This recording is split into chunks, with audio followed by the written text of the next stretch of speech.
喺三鄉百幾200萬嘅別墅群體當中，呢一套嘅裝修同埋佢嘅格局咧，係我個人最中意嘅，因為佢重新設計咗之後咧，你完全感受唔到佢1/4別墅嗰種壓迫感。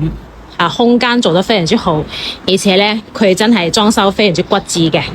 呢個花園咧就雖然唔係好大啦，就40-50個平方，飲下茶啦，種下花草都 OK 嘅。可以從呢個花園呢度直接入嚟客廳，飲茶係非常之方便噶啦。而家咧仲搭咗個玻璃棚出嚟遮雨。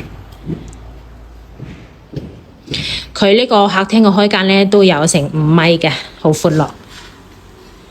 一樓咧而家做咗個長者房，呢度咧係側花園改造出嚟嘅，佢係唔算喺房產證面積嗰度。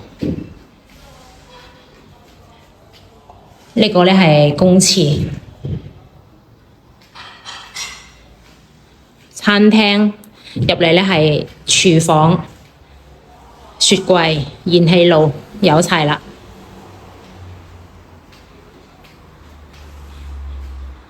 好啦，我哋而家上2樓，呢度咧就係2樓，整一層2樓咧都係客房嘅空間。衣櫃啦、床啊、空調啦，都做好晒啦。公廁，2間客房，拎包入住啊！OK， 我哋而家上3樓，呢度係3樓，整一層咧都係主人房嘅空間嚟嘅。衣櫃、床、空調都有晒啦。洗手間仲裝埋浴缸添。